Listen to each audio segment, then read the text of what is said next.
Ako po si Sister Maui Flores of our Feast Taytay Events Ministry. Bilang Events Ministry member po, tumutulong po kami sa Outreach Ministry sa pag-organize ng ating bloodletting activity dito sa Feast Taytay.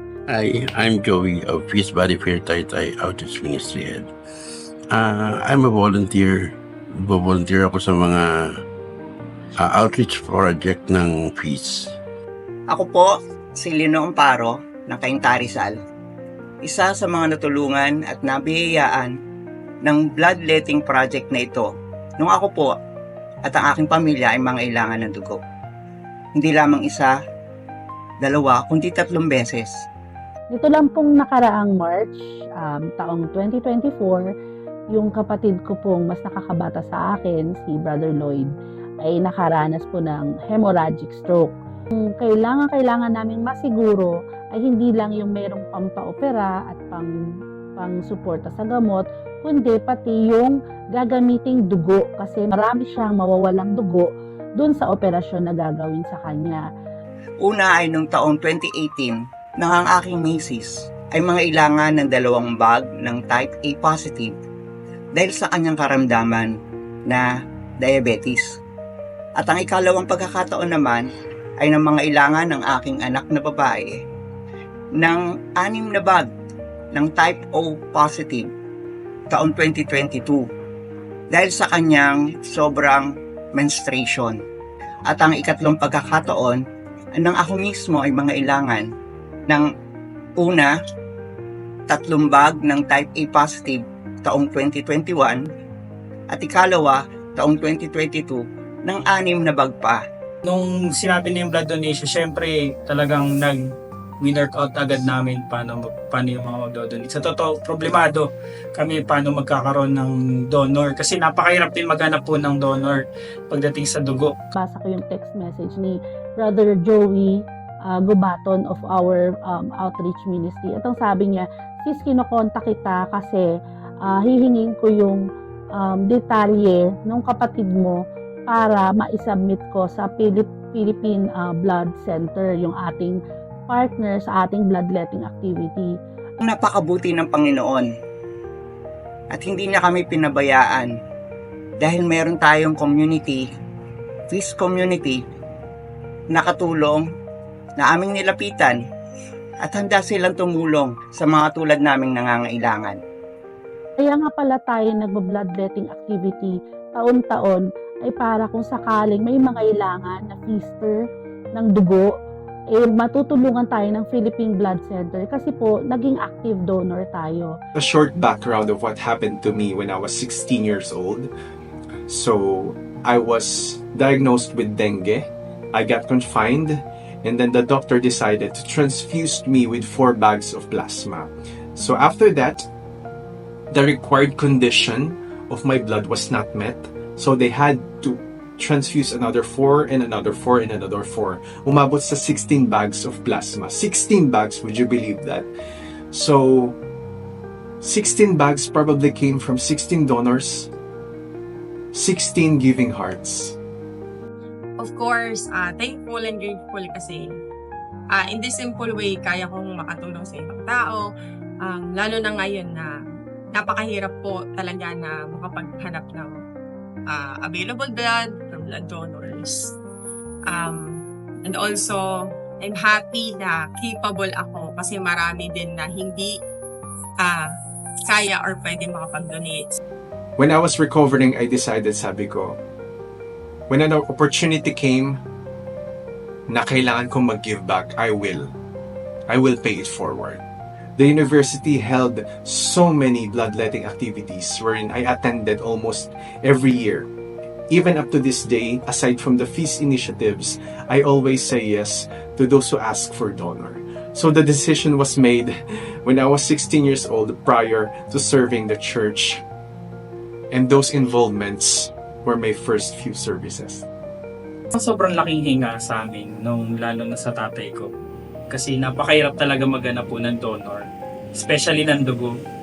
Sobrang blessed kami kasi sa dami ng pamilya at sa dami ng nangangailangan ng dugo, talagang ginamit po yung Feast Taytay para mabless po yung tatay ko dun sa sa kailangan po namin ng dugo. Kaya sobrang pasasalamat namin sa Diyos. Tsaka yung parang sobrang tanding hinga namin na at last may makukuha ang dugo para sa tatay namin.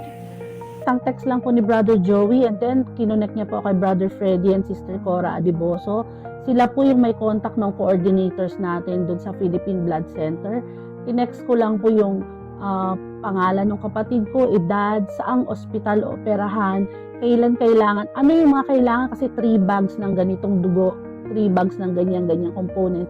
Basta nung tinanong namin yan sa mga blood banks, nasa 30,000 pesos ang halaga niya kung bibilihin namin cash.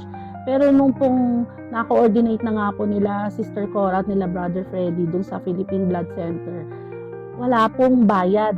Ang na-receive ko na lang po in a few hours lang, kinabukasan kung kailangan na yung dugo. Code lang. Sabi nila sa akin, sis, ito ipapakita nyo sa ospital. Ito yung code, pakita nyo sa blood bank, sabihin nyo, ito na, may dugo na yung pasyente, pwede nang operahan. Ganun po nangyari, kaya po in 24 hours, nagawan po ng paraan yung operasyon na kailangan ng kapatid ko.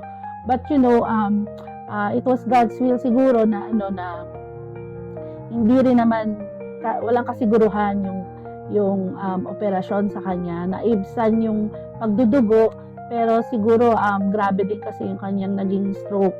Kaya binawid din siya sa amin ni Lord after 2 weeks din siya lumaban sa ospital. But nung nagpe-prepare na kami, nung sa burol niya, naghahanap ako ng photos para sa slide presentation. Meron akong isang picture na nakita.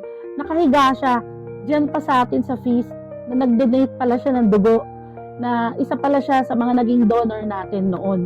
Doon ko lang nag-donate pala siya before nung mga nakaraang taon pa na yung mga ginagawa nating bloodletting activities, parang realization na kita mo yan, nagbigay ka ng dugo not thinking na kakailanganin mo siya sa darating na panahon, pero para lang makatulong sa mga nangangailangan noong panahong yon. Pero nung panahon na nangailangan ka, nandiyan din pala yung mga blood donors natin na nagbigay sa Philippine Blood Center para mabigyan ka ng dugong kailangan mo sa panahong kailangan mo. So I encourage everyone, our attendees, our members, our servants, our leaders, to donate blood if you can, kasi meron din naman po tayong mga requirements na kailangang masunod bago kayo maging qualified na maging blood donor. But if you can, please donate blood so that we can help others in need, tulad nung panahong nangailangan din kami, or hindi natin masasabi ang panahon na kayo naman po ang mga ngailangan at magiging priority kayo kung kayo ay nakapag-donate na. Kasi ganun po ang layunin ng project na ito. Anyone who donates during our bloodletting activity, it is we have an agreement with the Philippine Blood Center, the Feast Taytay and the Philippine Blood Center has this agreement na magiging priority kayo and wala na kayong iisipin, napakadali lang po. Yung ganun lang, code lang ang binigay ko, 3 codes lang para lang maklaim yung dugo na kailangan. Portahan po natin itong bloodletting project po ng Feast Taytay and our Feast Taytay Outreach Ministry. Giving is fulfilling, right? So whenever I decide to donate a vital thing from me, it is very much fulfilling. We give because we do not ask anything in return, or we ask for external validations. That's why I thank the 16-year-old me for deciding to become who I am right now, a person with a giving heart. I do encourage everyone na mag-donate ng blood. If there's a chance po, let's do all grab kasi marami pa tayong matutulungan. And magpapasalamat na po kayo in advance sa mga gustong mag-donate at patuloy na mag-donate. Maraming salamat. Yung maraming salamat po sa lahat ng nagdo-donate ng dugo at sa mga grupo po or mga organizations, church organizations na talagang gumagawa po ng magandang proyekto para po sa mga blood donation, kasi napakalaking bagay po yun sa amin na halos buwan-buwan or every 3 months kailangan po namin ng dugo para po maisalba po yung buhay ng aming mahal sa buhay. Especially po yung sa tatay ko din, napaka-rare po nung sakit niya sa dugo. Kaming pamilya, hindi naman po kami sapat. Ano lang po talaga, tama-tama lang yung namin, yung kinikita namin sa buhay. Pero yun nga, dahil po sa tulong po ninyo, malaki pong bagay po ito sa aming pamilya. Sobrang malaki pong pasasalamat po namin sa panibagong buhay po na binibigay nyo sa amin, sa lahat po na nagdo-donate ng dugo. Kaya po, ang Diyos na po ang bahala pong mag-bless po sa inyo at sa inyong pamilya.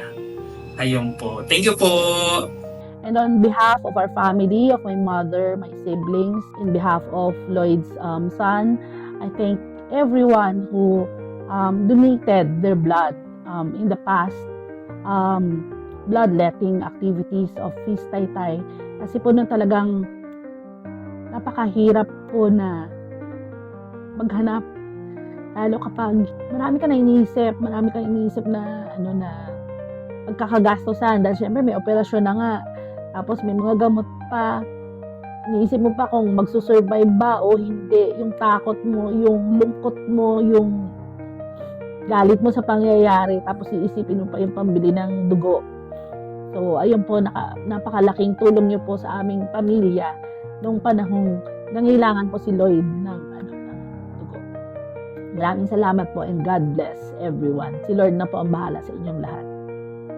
Maraming salamat sa bloodletting project na ito, sa lahat ng mga donors and volunteers, sa mga brothers and sisters ng Peace Community. Sa inyong panalangin ay magaan naming nalagpasan ang ganitong pagsubok. Maraming salamat po sa inyo. To God be all the glory. Maraming salamat po sa lahat po ng sumusuporta po sa mga project po ng Feast Taytay, sa mga outreach ministry na bukas palad po silang nagbibigay tulong, suporta sa mga charity work ng ating komunidad. Maraming salamat din po sa mga kusang loob po na magbigay tulong sa bloodletting po natin. Inaanyayahan po kayong lahat na magpatuloy sa pagbibigay po ng tulong sa mga nangangailangan. At for sure, lahat po yan ay nakikita ng ating Ama sa may taas.